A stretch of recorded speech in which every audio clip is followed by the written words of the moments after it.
Hello students. तो देखिए, last lecture में हमने अपने चैप्टर मेटलर्जी में बात की थी अबाउट किसके बारे में। हमने मेथड देखे थे आपके रिफाइनिंग के लिए। ठीक है, तो इस तरीके से हमने जो अपने पांचों जो स्टेप्स थे वो कंप्लीट कर लिए थे किसी भी मेटल के मेटलर्जी प्रोसेस के लिए। ठीक है, आज से हम क्या करेंगे, जो आपकी मेटल्स हैं उनकी इंडिविजुअल हम मेटलर्जी के बारे में बात करेंगे। ठीक है, तो एक दिन आपकी एक मेटलर्जी कंप्लीट होगी। ठीक है, फिर हम इसी तरीके से क्या करेंगे, अलग अलग दिन अलग अलग मेटल की मेटलर्जी को कंप्लीट करेंगे। ठीक है, तो आज हम स्टार्ट करेंगे किसके मेटलर्जी, आयरन की मेटलर्जी के बारे में। ठीक है, चलिए स्टार्ट करते हैं। मेटलर्जी ऑफ आयरन, किसके बारे में बात करेंगे हम, मेटलर्जी ऑफ आयरन के बारे में। मेटलर्जी ऑफ आयरन, ठीक है। देखिए, अगर हम मेटलर्जी ऑफ आयरन की बात करें तो सबसे पहले यहाँ जो हम और काम में लेते हैं, ठीक है ना, मेन और जो होता है आपकी आयरन की मेटलर्जी के लिए, दैट इज हेमेटाइट Fe2O3.2H2O।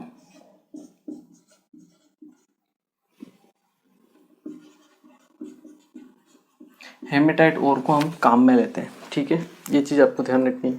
दूसरी बात, यहाँ हम प्रोसेस के बारे में बात करेंगे स्टेप बाय स्टेप। ठीक है, क्रशिंग ग्राइंडिंग सभी में हो जाएगी। ठीक है, हम बात करेंगे आपके next point, that is concentration of ore से। किससे? फर्स्ट पॉइंट क्या रहेगा आपका, कॉन्सेंट्रेशन ऑफ ओर, कि जो ओर का कॉन्सेंट्रेशन हम कैसे करेंगे। ठीक है, तो ओर के कॉन्सेंट्रेशन के लिए हमने 3 मेथड पढ़े थे। ठीक है, कौन कौन से, ग्रेविटी सेपरेशन, मैग्नेटिक सेपरेशन और आपका फ्रोथ फ्लोटेशन मेथड। जो फ्रोथ फ्लोटेशन मेथड होता है वो हम सल्फाइड ओर के लिए काम में लेते हैं। अब बचे आपके 2 मेथड, ठीक है, ग्रेविटी सेपरेशन और मैग्नेटिक सेपरेशन। ठीक है, तो आप देखिए, आयरन जो होता है वो अपनी इम्प्योरिटीज से हेवी होता है। ठीक है, तो यहाँ पे हम ग्रेविटी सेपरेशन मेथड को काम में लेते हैं पहले। उसके बाद जो आयरन होता है वो आपका मैग्नेटिक नेचर का भी होता है, इसलिए हम मैग्नेटिक सेपरेशन मेथड को भी हम यहाँ पे काम में लेते हैं। ठीक है, तो हम यहाँ पे दोनों मेथड को काम में लेते हैं। कौन कौन से आपके, फर्स्ट वन क्या रहेगा, मैग्नेटिक सेपरेशन, या फिर आप बात कीजिए ग्रेविटी सेपरेशन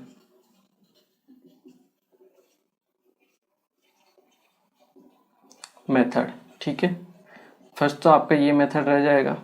जो सेकंड मेथड होगा दैट इज आपका मैग्नेटिक सेपरेशन मेथड होगा। ठीक है, ये चीज़ आपको ध्यान रखनी है।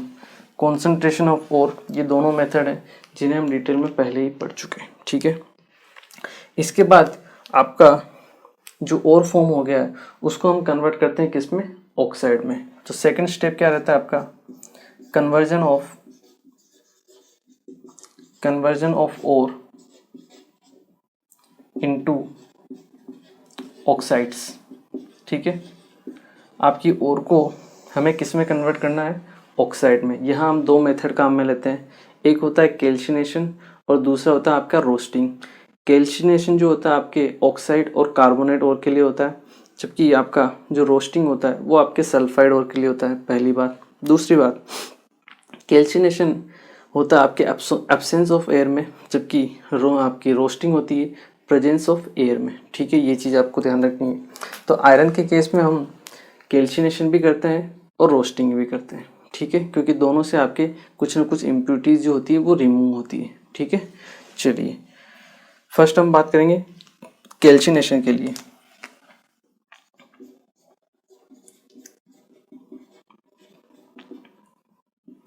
तो कैल्शिनेशन में क्या होता है आपका, हम हीटिंग करते हैं इन अब्सेंस ऑफ एयर। ठीक है, हीटिंग इन absence of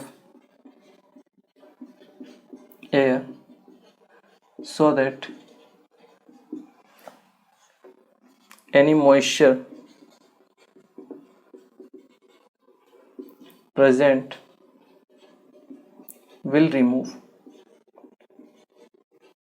कोई भी आपके अगर मॉइस्चर प्रेजेंट हो तो वो क्या हो जाता है, रिमूव हो जाता है। जैसे Fe2O3 डॉट ट्वाइस H2O को जब आप हीट करोगे, ठीक है, तो Fe2O3 साथ में आपके ट्वाइस ऑफ H2O रहेगा, ठीक है। आपका H2O मॉलिक्यूल क्या हो जाएगा, रिमूव हो जाएगा, ठीक है। एक तो हम इस काम के लिए कर सकते हैं। इसके अलावा मेन तो यही काम होता है कैल्शिनेशन का कि आपको जो मॉइस्चर जो प्रेजेंट होता है उसको रिमूव करना रहता है, ठीक है।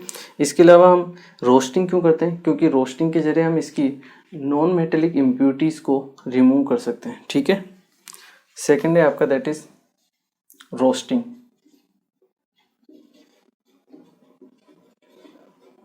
रोस्टिंग इंपॉर्टेंट होती है। रोस्टिंग हम करते हैं इन प्रेजेंस ऑफ एयर, ठीक है।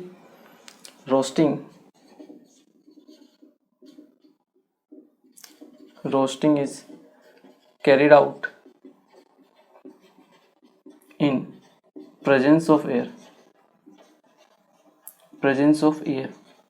हम क्यों करते हैं रोस्टिंग, क्योंकि मान लो कोई आयरन का ऑक्साइड प्रेजेंट हो FeO, तो जब हम उसकी ऑक्सीजन से रिएक्शन करवाते हैं तो आपके Fe2O3 में वो कन्वर्ट हो जाता है, ठीक है, आयरन के ऑक्साइड में कन्वर्ट हो जाता है, ठीक है, +3 वाले में, ठीक है। इसलिए हम इसकी रोस्टिंग करते हैं। इसके अलावा अगर इसमें कोई नॉन मेटेलिक इम्प्यूरिटीज़ भी प्रेजेंट हो, जैसे फॉस्फोरस की, सल्फर की या आर्सेनिक की, तो वो भी क्या हो जाती, रिमूव हो जाती उनके ऑक्साइड्स के फॉर्म में, ठीक है। तो इसी को आप यहाँ पे लिख सकते हो नेक्स्ट करके, रोस्टिंग में आगे की तरफ सेकंड पॉइंट बना के, the non metallic impurities are also removed in the form of their oxides। उनके ऑक्साइड्स के फॉर्म में रिमूव हो जाती। जैसे आप सल्फर ले लीजिए, सल्फर आपकी SO2 के फॉर्म में रिमूव हो जाएगा, ठीक है। फॉस्फोरस ले लीजिए, वो आपके P2O5 की फॉर्म में क्या हो जाएगा, रिमूव हो जाएगा, ठीक है। रिएक्शन को आप बैलेंस कर सकते हो 2/5, ठीक है। आप आर्सेनिक ले लीजिए, वो भी आपके AS2O3 की फॉर्म में क्या हो जाएगा, रिमूव हो जाएगा, ठीक है। तो इसके लिए हम इसकी रोस्टिंग भी करते हैं, ठीक है। कैल्शिनेशन तो करते ही हैं, साथ में रोस्टिंग भी करते हैं ताकि कोई FeO प्रेजेंट हो तो वो Fe2O3 में कन्वर्ट हो जाए, और मान लो कोई नॉन मेटेलिक इम्प्यूरिटीज़ हो तो वो भी आपके ऑक्साइड फॉर्म में क्या हो जाए, रिमूव हो जाए, ठीक है। तो ये हुआ थर्ड प्रोसेस अपना, या फिर हम कहें second process, that is conversion of ore into oxide, ठीक है। अब हमें ऑक्साइड मिल चुका है, अब हमें क्या करना है, ये रहा आपका ऑक्साइड Fe2O3। अब हमें क्या करना है, इस ऑक्साइड का रिडक्शन करना है, ठीक है। और आपको पता होगा रिडक्शन हम किसके थ्रू करते हैं, आयरन का रिडक्शन कार्बन के थ्रू करते हैं। और यहाँ पे जो मेन आपका रिड्यूसिंग एजेंट होता है वो क्या होता है, कार्बन मोनोऑक्साइड, ठीक है। तो थर्ड स्टेप क्या रहेगी, आप चाहिए तो एक बार आप इसे नोट कर लीजिए, फिर हम थर्ड स्टेप देख लेते हैं। हो गया, चलिए बात करते हैं थर्ड स्टेप के बारे में।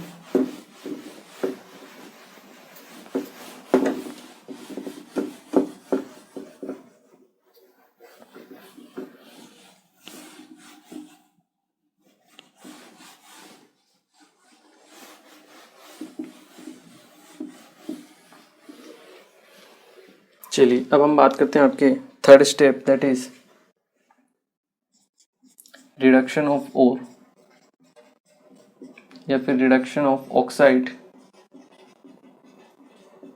Into metal. आपकी जो मेटल है उसका, ऑक्साइड है उसका रिडक्शन करना है अपने को, ठीक है। जो हम रिडक्शन करते हैं आयरन का, किसके रेस्पेक्ट में करते हैं, आपकी कार्बन के रेस्पेक्ट में, और उस प्रोसेस को हम क्या बोलते हैं, स्मेल्टिंग, ठीक है। तो reduction is carried out by carbon, carbon के थ्रू रिडक्शन किया जाता है। ये हम कहाँ पे करते हैं, ब्लास्ट फर्नेस में, ठीक है। Reduction is carried out by carbon in blast furnace.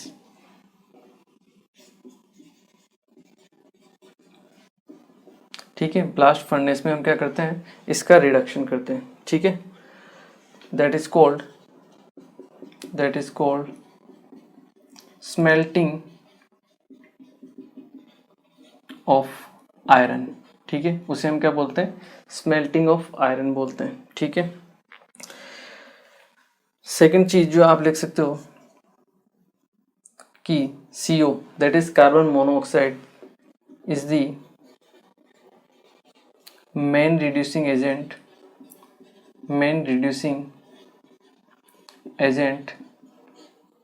for the reduction of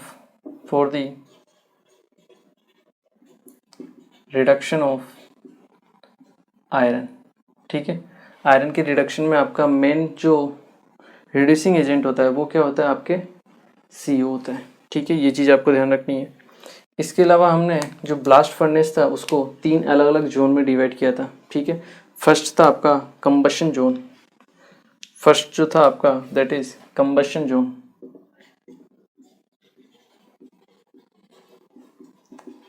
zone. जिसका टेम्परेचर अराउंड 1800 टू 2200 केल्विन के आसपास होता है। ठीक है, टेम्परेचर की रेंज पे मत जाना आप, क्योंकि टेम्परेचर जो होता है वो अलग अलग बुक में थोड़ा बहुत वेरिएशन आपको दिखेगा। कहीं यहाँ पे केल्विन की जगह हो सकता है डिग्री सेल्सियस दिख जाए। ठीक है, तो टेम्परेचर को लेके ज़्यादा डिस्टर्ब नहीं होना अपने को। ठीक है, मेन चीज़ ध्यान रखनी, कंबशन जोन में क्या होता है, जो कार्बन होता है वो ऑक्सीजन से रिएक्शन करता है, कार्बन ऑक्सीजन के साथ रिएक्शन करता है और CO2 फॉर्म करता है। ठीक है, जो आपका सेकंड जोन होता है जिसे हम बोलते हैं आपका रिडक्शन जोन, क्या बोलते हैं हम, रिडक्शन जोन में क्या होता है, ये जो आपका CO2 है ये फर्दर कार्बन के साथ रिएक्शन करता है और आपके CO फॉर्म होती है, जो है आपकी मेन रिड्यूसिंग एजेंट।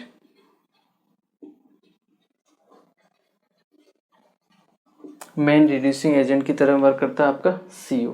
ठीक है, ये CO क्या करेगा, रिड्यूस करेगा किसको, Fe2O3 को। Fe2O3 को रिड्यूस करेगा CO सबसे पहले Fe3O4 में, साथ में आपको मिलती है CO2। ठीक है, रिएक्शन को आप बैलेंस कर सकते हो, हियर ट्वाइस हियर थ्राइस। ठीक है, बाकी रिएक्शन बैलेंस है। इसके बाद ये जो आपका Fe3O4 होता है ये अगेन रिएक्शन करता है CO के साथ और FeO फॉर्म करता है, साथ में CO2 गैस रिलीज होती है। ठीक है, 3FeO। क्लियर, ये जो FeO होता है फर्दर रिएक्शन करता है CO के साथ और आपको फाइनल में क्या मिलता है, Fe प्लस CO2। ये जो आयरन होता है इसे हम क्या बोलते हैं, इसे हम बोलते हैं पिग आयरन। क्या बोलते हैं, पिग आयरन। क्यों, क्योंकि इसका कोई इंडस्ट्रियल यूज़ नहीं होता, इसमें कार्बन का परसेंटेज जो होता है बहुत ज़्यादा होता है। ठीक है, ये एकदम ब्रिटल टाइप का होता है, इसकी स्ट्रेंथ बहुत कमज़ोर होती है, ये ऐसे ही ब्रेक हो जाता है। ठीक है, इसलिए इसका कोई भी इंडस्ट्रियल यूज़ नहीं होता है। ठीक है, that's why we call this pig iron. ठीक है, the iron obtained from blast furnace is known as pig iron. उसे हम क्या बोलते हैं, आपका पिग आयरन बोलते हैं। ठीक है, which have no industrial use,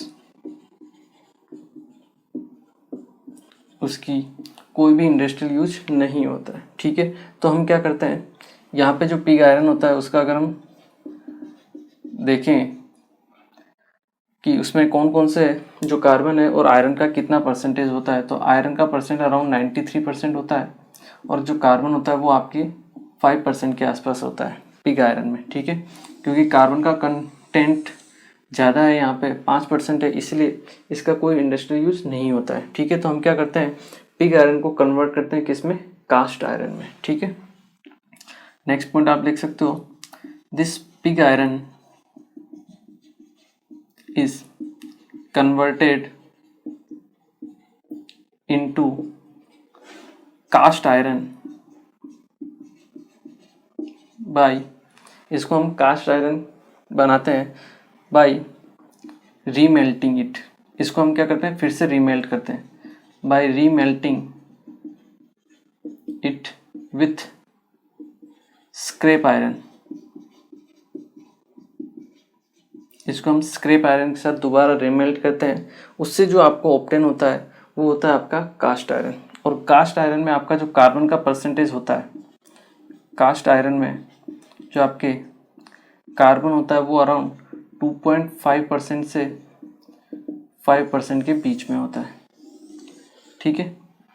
carbon का कंटेंटमेंट थोड़ा सा कम हो जाता है, ठीक है, इसलिए क्या होता है इसकी जो स्ट्रेंथ होती है थोड़ी सी बढ़ जाती है, ठीक है। इसके अलावा एक और प्योरेस्ट फॉर्म होती है कार्बन की, जिसे हम बोलते हैं आपकी रोट आयरन। क्या बोलते हैं? Road iron. रोट आयरन ये भी इंपॉर्टेंट चीज़ है, ठीक है ना, जेई में पूछा भी जा चुका है पहले, ठीक है, मेंस में। This is the purest form of iron, this is the purest form of iron, ठीक है।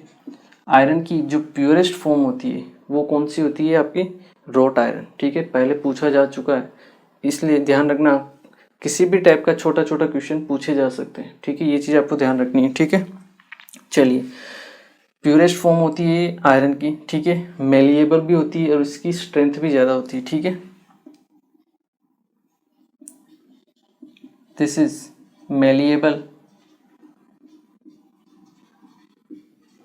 एंड हार्ड, या हम कह सकते हैं स्ट्रॉन्ग, इसलिए इसका हम इंडस्ट्रियल यूज़ करते हैं, ठीक है। यहाँ पे अगर आप कार्बन का परसेंटेज देखोगे तो ये अराउंड होता है 0.2% के आसपास रोट आयरन में, ठीक है। प्योरेस्ट फॉर्म होती है इसलिए अपने को ध्यान रखना है, ठीक है। इसके अलावा एक और आयरन का ही पार्ट होता है जिसे हम बोलते हैं आपका स्टील। स्टील बेसिकली एक अलॉय होता है, ठीक है, किसका? आयरन और कार्बन का, ठीक है। This is an alloy, this is an alloy of iron and carbon. Carbon और आयरन का क्या होता है? अलॉय होता है। यहाँ पे जो कार्बन की रेंज होती है वो अराउंड 0.2% से लेके 2% के आसपास होती है, ठीक है। तो देखिए, जो आपका आयरन मिला है, ठीक है, किससे? ब्लास्ट फर्नेस से, वो तो किसी भी काम का नहीं, इंडस्ट्रियल यूज उसका नील है, ठीक है। क्यों? क्योंकि उसमें कार्बन का परसेंटेज 5% ज़्यादा है, ठीक है। उसको हम और कास्ट आयरन में कन्वर्ट करते हैं जिसमें कार्बन का परसेंट और कम हो जाता है, ठीक है। उसके बाद जो प्योरेस्ट फॉर्म होती है वो होती है आपके रोट आयरन, ठीक है। मेलिएबल भी होता है, स्ट्रॉन्ग भी होता है, कार्बन का परसेंटेज और ज़्यादा कम हो जाता है, ठीक है। लास्ट में आता है आपके स्टील। आप जो भी इंडस्ट्रियल या बहुत सारी जो चीज़ें देखते हो वो अधिकतर आपके स्टील की ही बनी हुई होती है, ठीक है ना। आपके घरों में या मार्केट में कहीं पे भी अगर आप देखोगे तो मेनली आपको जो आयरन दिखेगा वो स्टील की फॉर्म में दिखेगा, ठीक है ना। इनकी अलग अलग ग्रेड्स होती है, ठीक है ना, आपके आयरन की, उसमें आपकी एक स्टील ग्रेड भी आती है, ठीक है, जिसको हम बहुत ज़्यादा काम में लेते हैं, ठीक है, क्योंकि कार्बन का परसेंटेज भी कम होता है, स्ट्रेंथ भी अच्छी होती है, ठीक है। तो ये हुई आपकी मेटलर्जी किसकी? आयरन की। इसे एक बार आप नोट कीजिए। चलिए, यहाँ पे हम देखते हैं आयरन के, हमने क्या कर लिया था, उसका ओर को हम कन्वर्ट कर रहे थे, ठीक है। तो हमने ब्लास्ट फर्नेस में दो तो देख ही लिए थे, कंबशन जोन और आपका रिडक्शन जोन, ठीक है। और उसके बाद की ये आपकी कहानी है, ठीक है। यहाँ पे आपका थर्ड जो आता है जोन, ठीक है, उसे हम बोलते हैं आपका स्लैग फॉर्मेशन जोन। क्या बोलते हैं हम? स्लैग फॉर्मेशन जोन, या फिर इसे हम फ्यूजन जोन भी बोलते हैं, फ्यूजन जोन, ठीक है। इसका जो टेम्परेचर होता है अराउंड 800 डिग्री सेल्सियस से लेके 1100 या फिर आप 1200 डिग्री सेल्सियस तक मान लीजिए, ठीक है। मैं आपको पहले बोल चुका हूँ टेम्परेचर आपको अलग अलग बुक में अलग अलग दिखाई देगा, ठीक है। तो टेम्परेचर के ऊपर नहीं जाना है, स्लैग फॉर्मेशन जोन। तो मैंने आपको बताया था कि आयरन के लिए, आयरन की मेटलर्जी में जो आपकी इम्प्योरिटीज होती है मेन, वो क्या होती है, silica, SiO2। SiO2 is main impurities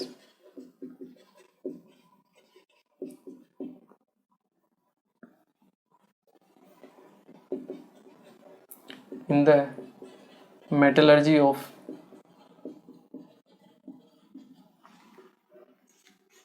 iron, ठीक है। ये भी एक टाइप का छोटा सा क्वेश्चन ही है जो बन सकता है, ठीक है। ये जो आपका सिलिका होता है, ये क्या होता है नेचर में, नॉन मेटल का ऑक्साइड है। और नॉन मेटल के ऑक्साइड नेचर में कैसे होते हैं आपके, एसिडिक, ठीक है। कैसे होते हैं आपके, एसिडिक। SiO2 नॉन मेटल का ऑक्साइड है। नॉन मेटल का ऑक्साइड नेचर में कैसा होता है आपका, एसिडिक। अगर आपको एसिडिक इम्प्योरिटी को रिमूव करना है तो आपको बेसिक फ्लक्स मिलाना पड़ेगा। तो इसमें हम मिलाते हैं CaCO3, जिसको हम काम में लेते हैं एज ए बेसिक फ्लक्स, ठीक है। तो आप यहाँ लिख सकते हो to remove this impurity we add basic flux CaCO3, ठीक है। CaCO3 आपका ब्रेक होता है किसमें, CaO प्लस CO2 में। ये होता है आपके बेसिक फ्लक्स, ठीक है, BF, बेसिक फ्लक्स, ठीक है ना। तो देखिए SiO2 रिएक्शन करता है किसके साथ, CaO के साथ, और आपका CaSiO3 फॉर्म करता है, जिसे हम क्या बोलते हैं, स्लैग। क्या बोलते हैं हम, स्लैग बोलते हैं, ठीक है। ये आपका क्या होता है, एसिडिक इम्प्योरिटीज होती है। ये आपका बेसिक फ्लक्स होता है, ठीक है, जो काम में आता है किसके, स्लैग फॉर्मेशन के लिए, ठीक है। ये स्लैग फॉर्मेशन से आपका जो ये इम्प्योरिटी है SiO2 की, वो क्या हो जाती है, रिमूव हो जाती है, ठीक है। और फ्यूजन जोन में क्या होता है, फ्यूजन जोन भी इसी का ही पार्ट होता है, ठीक है। फ्यूजन जोन में आपके जो मेटल है वो लिक्विड फॉर्म में कन्वर्ट हो गई है, ठीक है। उसका टेम्परेचर थोड़ा सा ज़्यादा रहता है, ठीक है। तो लिक्विड फॉर्म में जो कन्वर्ट होती है आयरन आपकी, उसे हम क्या बोलते हैं, आपकी पिग आयरन, ठीक है। और पिग आयरन की आपकी अलग अलग टाइप्स हैं जो हमने पहले देख लिए, ठीक है। तो ये है कंप्लीट आपकी मेटलर्जी किसकी, आयरन की। एक बार आप इसे नोट कीजिए, ओके। तो चलिए आज हमने बात की किसके बारे में, मेटलर्जी ऑफ आयरन के बारे में, ठीक है। तो आपको आज दिन भर केवल एक ही मेटलर्जी पढ़नी है आयरन की, और इससे जो छोटे छोटे क्वेश्चंस बन सकते हैं वो आपको ध्यान रखना है। जैसे मैंने आपको बताया कि अराउंड ये आपके 2019 में क्वेश्चन पूछा हुआ है कि what is the purest form of iron, that is road iron, ठीक है। तो ऐसे छोटे छोटे क्वेश्चंस जो होते हैं पूछ लिए जाते हैं। हो सकता है नेक्स्ट टाइम आपसे परसेंटेज पूछ ले, या फिर आपको इम्प्योरिटीज पूछ ले, या फिर पूछ ले कि फ्लेक्स हम कौन सा काम में लेते हैं, ठीक है। तो या फिर जो स्लैग बनता है वो कौन सा बनता है, कुछ भी छोटे छोटे क्वेश्चंस फॉर्म किए जा सकते हैं, ठीक है। तो आपको उस हिसाब से तैयारी रखनी है, ठीक है। एक दिन में एक ही मेटलर्जी अपने को पढ़नी है, ठीक है। जो नेक्स्ट मेटलर्जी है वो हम पढ़ेंगे नेक्स्ट लेक्चर में, ठीक है। ये जो लेक्चर्स होंगे ये अपने लेक्चर्स कंपैरेटिवली तो आपके छोटे टाइम के लिए होंगे, छोटे टाइम पीरियड के होंगे, ठीक है। 20 से 30 मिनट तक के होंगे, ज़्यादा लेंथी भी नहीं होंगे, ठीक है। क्योंकि अपने को मेटलर्जी पढ़नी है, अपन पूरा प्रोसेस पहले ही पढ़ चुके हैं, यहाँ पे हम केवल उसको सीक्वेंस में एक बार और रिवाइज कर रहे हैं, ठीक है। तो चलिए आज के लेक्चर को हम यहीं फिनिश करते हैं। आज हमने आयरन की मेटलर्जी के बारे में बात की, ठीक है। मिलते हैं नेक्स्ट लेक्चर, और फिर दूसरी आपका जो मेटल है उसकी मेटलर्जी के बारे में बात करेंगे, ठीक है। Thank you very much.